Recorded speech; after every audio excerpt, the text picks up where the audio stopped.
కనుక ప్రకాశం జిల్లాలో విస్తారంగా వర్షాలు కురుస్తున్నాయి. రాత్రంతా కూడా కుండపోత వర్షంతో లోతట్టు ప్రాంతాలన్నీ జలమయమయ్యాయి. ఒంగోలులో కురిసిన వర్షాలకు సంబంధించి మరింత సమాచారాన్ని మా కరెస్పాండెంట్ శ్రీనివాస్ అందిస్తారు.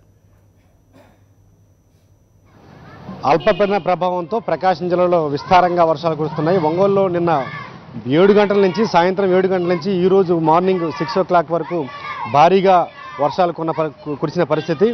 ఒంగోలు ఉన్నటువంటి లోతట్టు ప్రాంతాలన్నీ కూడా జలమయమైనాయి. ప్రస్తుతం ఈ దృశ్యాన్ని చూడొచ్చు మనం. భాగ్యనగర్ 4వ లైన్ అంటారు దీన్ని. అత్యంత సంపన్న వర్గాలు, సంపన్న శ్రేణులు నివాసం ఉండే ఈ ప్రాంతంలో సైతం పరిస్థితిని మనం గమనించవచ్చు. రోడ్డు మీద దాదాపు మోకాళ్ళ నీళ్లు ఇప్పటివరకు ఉండే. ఇప్పటి నుంచి కొంతవరకు మున్సిపాలిటీ అధికారులు శ్రమించి డైవర్ట్ చేసే ప్రయత్నం చేశారు. దాదాపు ఒంగోలు ఉన్నటువంటి లోతట్టు ప్రాంతాలు ఏవైతే ఉన్నాయో, స్లమ్ ఏరియాస్లోనే పేదల నివాసం ఉండే కాలనీలన్నీ కూడా జలమయమైన పరిస్థితి. ప్రధానంగా కరుణా colony, mother Teresa colony, Venkateswara colony తదితర ప్రాంతాల్లో అత్యధికంగా కాలనీ మొత్తం మునిగిపోయిన పరిస్థితి. ఇళ్లలోకి నీళ్లు చేరడంతో ఇంట్లో ఉన్న సామాను మొత్తం కూడా తడిసిపోయాయి.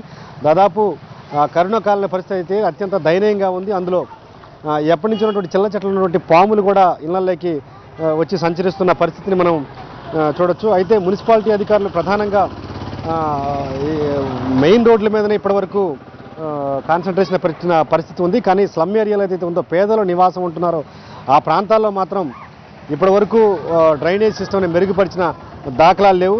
ప్రధానంగా ఇక్కడ రాజకీయ పార్టీలకు కూడా ఓటు బ్యాంక్ ఉన్నటువంటి స్లమ్ కాలనీ మీద వివక్ష చూపిస్తున్నారని ఆ కాలనీ వాసులు కూడా ఆవేదన వ్యక్తం చేస్తున్నారు. ఎప్పటి నుంచో మా ప్రాంతంలో లోతట్టు ప్రాంతం కావడంతో జలమయం అవుతూ ఉంటాయి. తరచుగా వర్షాలు పడిన ఒక చిరుకు పడితే చాలు మా ప్రాంతంలో ఇళ్లలోకి నీళ్లు వస్తాయి. కనీసం ఆ రోజంతా వంట చేసుకునే పరిస్థితి కూడా ఉండదని కాలనీవాసులు ఆందోళన వ్యక్తం చేస్తున్నారు. అయితే మొత్తం మీద జిల్లా వ్యాప్తంగా ఈ వర్షాలు కురిసినప్పటికీ ఒంగోలులోనే 5 సెంటీమీటర్ల పైగా వర్షం కురిసింది. జిల్లా యావరేజ్ మీద 18 సెంటీమీటర్ల వరకు వర్షపాతం నమోదైంది. ఇక అత్యధికంగా జిల్లాలో సంతనూతలపాడు నియోజకవర్గంలో వర్షపాతం నమోదైంది. ప్రధానంగా ఈ వర్షాలన్నీ కూడా ఇప్పుడైతే క్రాపు పొలాల మీద ఉన్నాయో కందికి ఉపయోగకరంగా ఉంటుంది. అలాగే పదును కావడంతో రైతాంగానికి కొంత మేలు చేకూరే అవకాశం ఉంది. ఇప్పుడే పొగాకు కానీ అలాగే వరినాలు మళ్ళు వేసుకోవడానికి కానీ ఈ వర్షం ఉపయోగపడుతుందని రైతులు ఆనందం వ్యక్తం చేస్తున్నారు. కానీ ఒంగోలు లాంటి పట్టణ ప్రాంతాల్లో మాత్రం లోతట్టు ప్రాంతాల్లో ఉన్నటువంటి కాలనీ వాసులు మాత్రం చాలా ఇబ్బందులకు గురవుతున్న పరిస్థితిని మనం చూడవచ్చు.